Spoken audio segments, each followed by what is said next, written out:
Hello children. In the continuation with the first lesson, that is the living world, adaptations and classification, this is our third lecture, and in before that we we studied the adaptations in the plants in desert region and the aquatic plants. After that we'll see the adaptations in the plants of snowy region.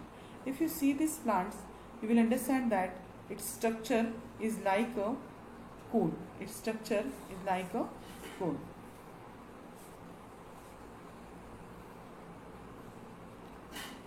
This is the cone. Okay, this structure is the like cone. Ice cream cone you see, no? So its structure is like that way. And for what purpose this structure is there? Why? Because these plants grow in the region of the snowy region where there is a snowfall is there. So when snow falls on this tree, then what happens? This snow slide down on from the tree, and what happens? It stay in that situation also, these plants. So see here, in what way are sloping branches useful to the plants in the snowing region? And just now I told you that when the snow falls, the snow falls down from the tree or slide down from the tree. It will not get collected on the leaves of these plants. If it will collect, then what happens? The plants cannot be do the process of photosynthesis, and they can't do the can prepare their own food. And so what happens? This structure is developed in the plants where there is a snowy region, cone like structure. So see here, the plants of snowy region mainly include conifers. Conifers means cone like structure, like devdar and pine. These are the examples. So devdar and pine, these are the trees of which found in the snowy region. These trees are conical in shape, and due to their sloping branches in the heavy snowfall where they grow in the region where there is a heavy snowfall and extreme cold situation is there. So cold means, you know that temperature of ice is 0 and below 0 degree Celsius. So in this region, this conical shape prevent the snow from accumulating on the trees, and the thick bark helps the tree to withstand in the cold. So this structure is helps. So this is the adaptation is seen in the plants where there is a snowbound region. So what I told you, which adaptations are there? They are conical. Secondly, they are what I told you, and this conical shape, what happens? It helps the tree to withstand in the cold region. After this snow region, we will see the adaptation in the plants in the forest region. So which adaptations are there in the forest region trees? So see, if you see this picture, we will notice that some trees are very tall. If you notice, I think you don't know that in the jungle or in the forest, what happens? That there is a competition in between these trees. And for what purpose competition is this? This is to get more and more sunlight, and this for that what happens? These trees grow very tall, means there are thick forest is there. And what happens when in daytime also, what happens? It is impossible to penetrate the rays of the sun rays inside the forest. So to get sunlight, these trees are growing tall and taller.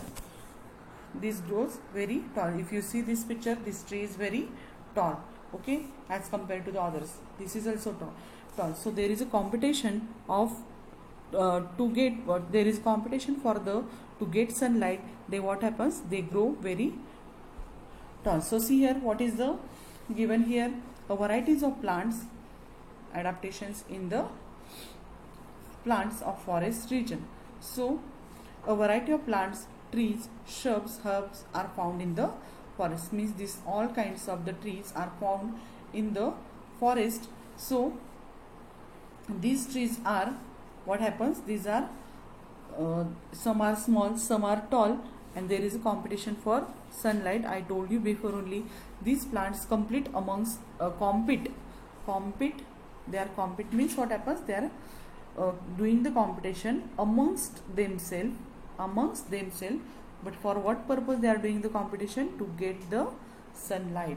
Hence this tree grow tall and to get the sunlight, and climbers and vines grow to the great height with the support of these trees. So here what they told you, the trees are tall only, but then also on this the climbers means the plants which are not stronger stem. Okay, the climbers are there, they are taking support of the other plants and they grow on it.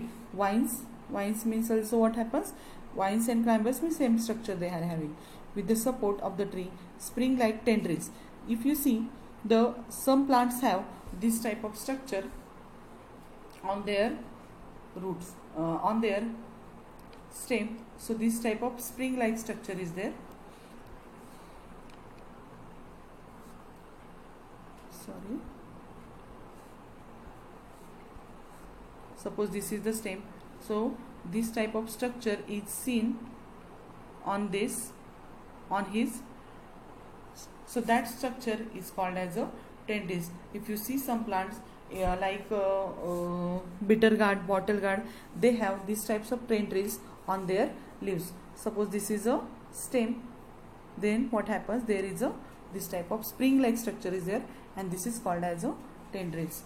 Okay, then so this type of tendrils are grown on these plants. Okay, then what they gave us, with the support of the climbers and vines to grow on the great height with the support of trees, spring like tendrils on the stem of some climbers is an example of adaptation. So in jungle, climbers inside, which adaptations are seen, that is the tendril. Tendril is the adaptation found in the in the forest, the trees which grows on the climbers and vines that grows on the forest region.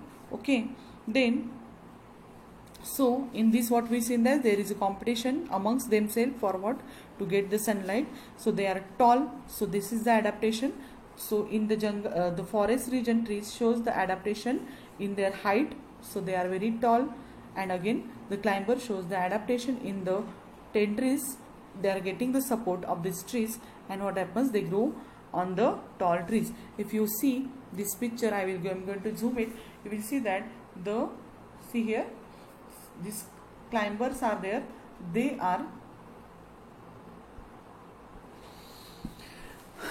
are taking the supports of these plants and they are on the trees. If you see here on this tree, you will see that the climbers are grown on it.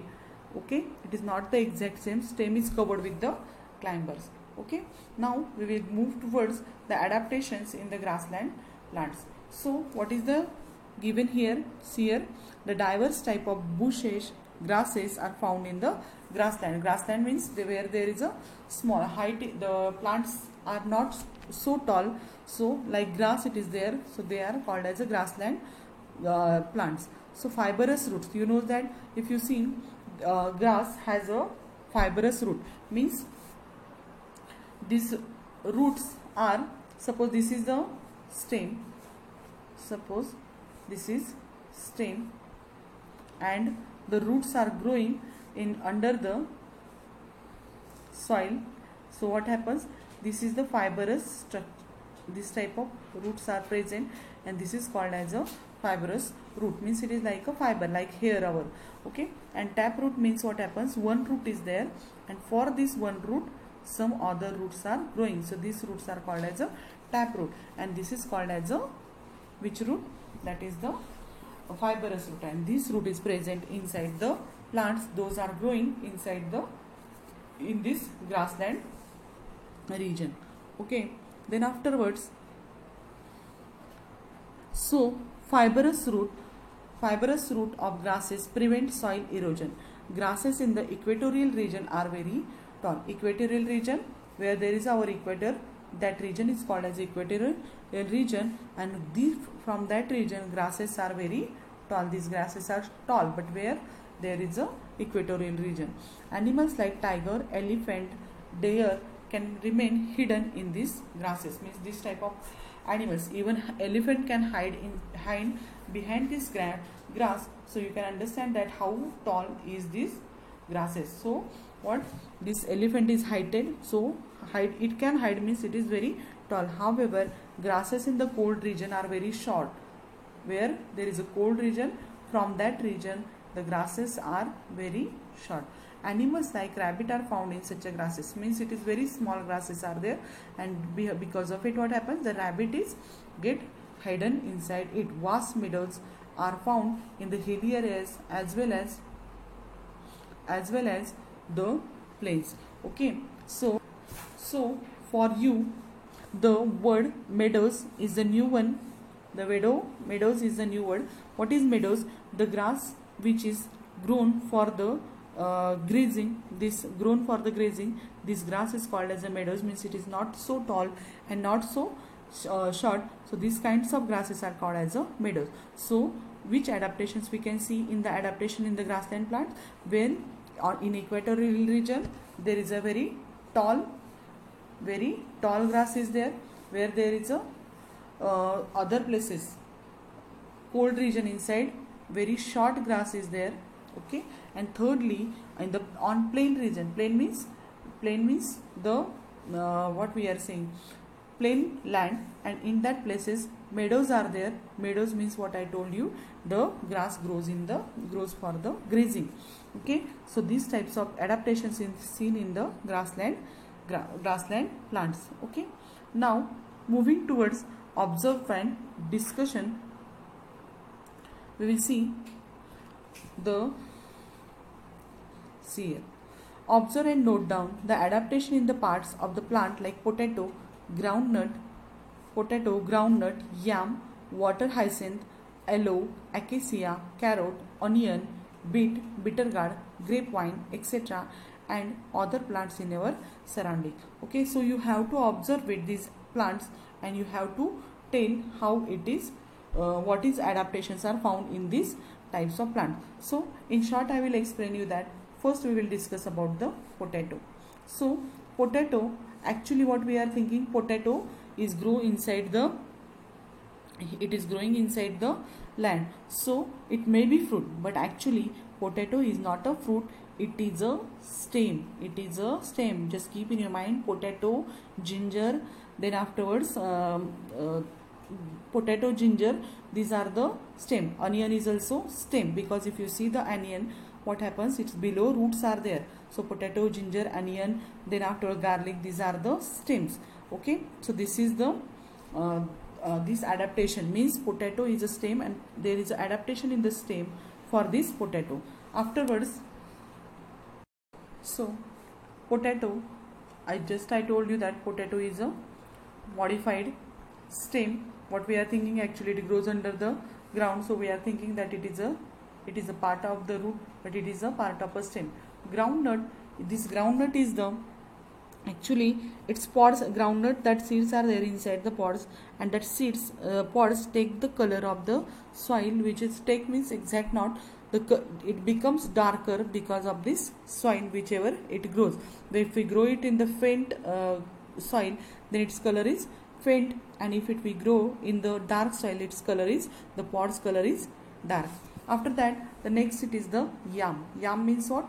It is a, in Marathi we say the kandamul. It grows in the region where there is a forest, and yam is also a modified stem. Next it is the water hyacinth. It is present in the water, so its body is developed according to the adaptations I told you before in the aquatic plants. Aloe vera, acacia, they are growing in the region where there is a less rainfall, so they are present in the desert region, so the body is developed as per the situation, means they have the fleshy leaves. Okay, and leaves are turned fleshy stem, then leaves are turned into the thorn or needle like structure, these characters, and the leaves are covered with the waxy layer, and water, same for this aquatic and aloe and acacia, the leaves are covered with the waxy layer. After that, carrot is actually taproot. If you see the structure of carrot, you will notice that this is the carrot which grows under the water, and here above this under the soil, sorry, and on it what happens, the root, here you see the leaves are there. So this is actually the part of a root. Then afterwards the beet, onion, beet, this is also the part of a, these two are also part of the stem. Bitter gourd, if you see the bitter gourd, you see, just I told you before, it shows the structure of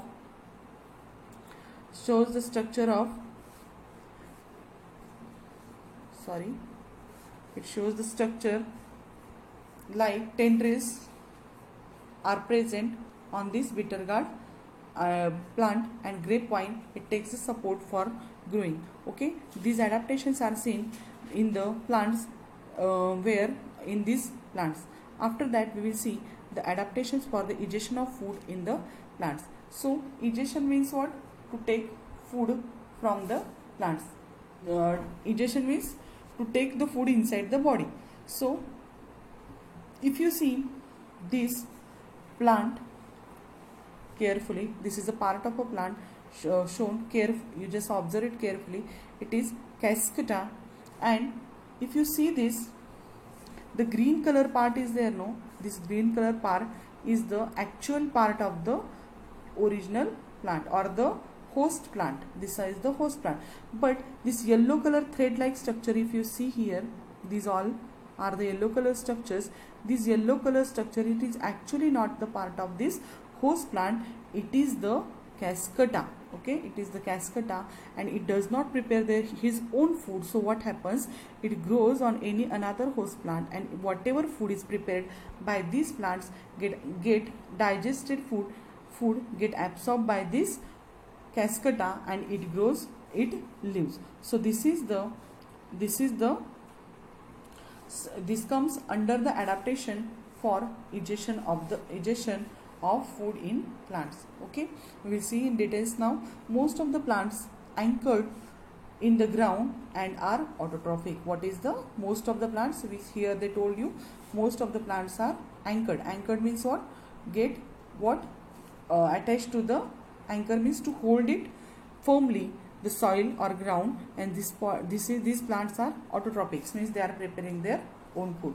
However, plants like dodder or Cascata are parasitic. Parasite means what? For food depends on other plants, those are called as a parasite. So this is parasite, it depends on the other, who? The dodder or the Cascata depends on other plant for their food. The plant body of dodder consists of yellow wire like stem. Which color? Yellow wire like stem. So these yellow wire like stems are there in the picture. So these are the Cascata plants part is there. It is leafless, means it doesn't have leafless. If leaves are absent, then what happens? The green color is not there, and afterwards photosynthesis they cannot perform. So they cannot perform the photosynthesis. Okay. However, it has a hostorial or the sucking. Hostorial roots means its roots are there. Hostorial means its structure is such that it can absorb. How mosquito bite us, then what happens? It can penetrate its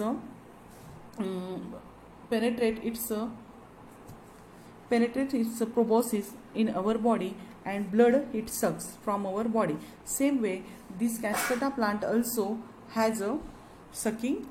It sucks the absorbing nutrients from the host plants. It sucks the absorbing the nutrients from the host plant. Where host plant means which plant? On which plant it grows, that plant is called as a host plant.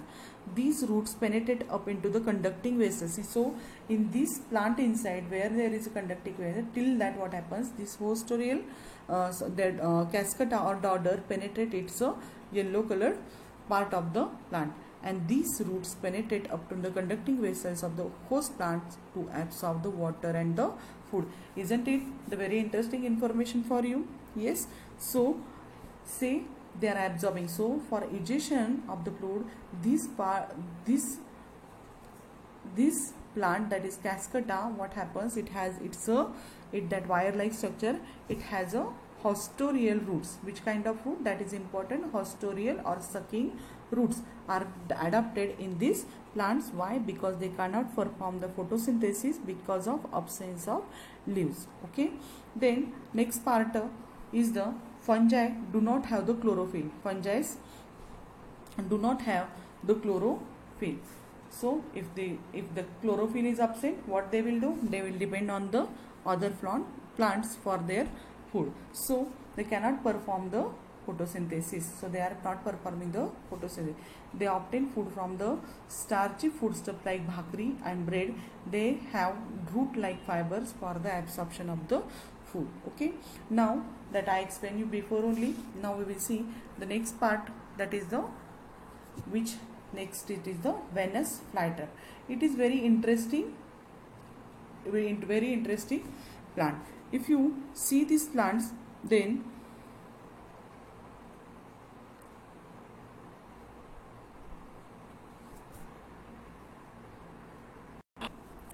now you saw the video. It is the video of Venus flytrap, and these plants, they are eating the insect.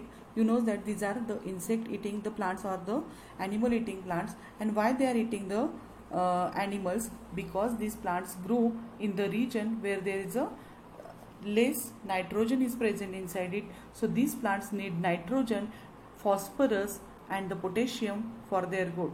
But plants that grow in the soil which is deficient in the nitrogen, means where there is a deficiency, when nitrogen deficiency is there in that region, like Drosera, that is sundew, Venus flytrap, pitcher plants, these are grown and to fulfill their need of nitrogen. Just you seen the video of the flytrap, you just type the Venus flytrap pitcher plant on the Google, and you see the videos of it on YouTube also. It shows the videos, and they are eating the insect for the fulfillment of the nitrogen, and it is necessary for the growth of these plants. By consuming the insect, what happens? Adaptations are seen in these plants which serves to attract insect and hold them in the captive. Means these plants have the attractive color, then attractive color also, and attractive smell. Smell also attracts very scent. Smell is very nice. So what happens? Insect get attracted towards these plants, and what happens? They get captured inside it, and what happens? They die, and after that from this body these plants get the nitrogen. So today we will stop here only, and tomorrow we will start the next point of our lesson. Okay, thank you.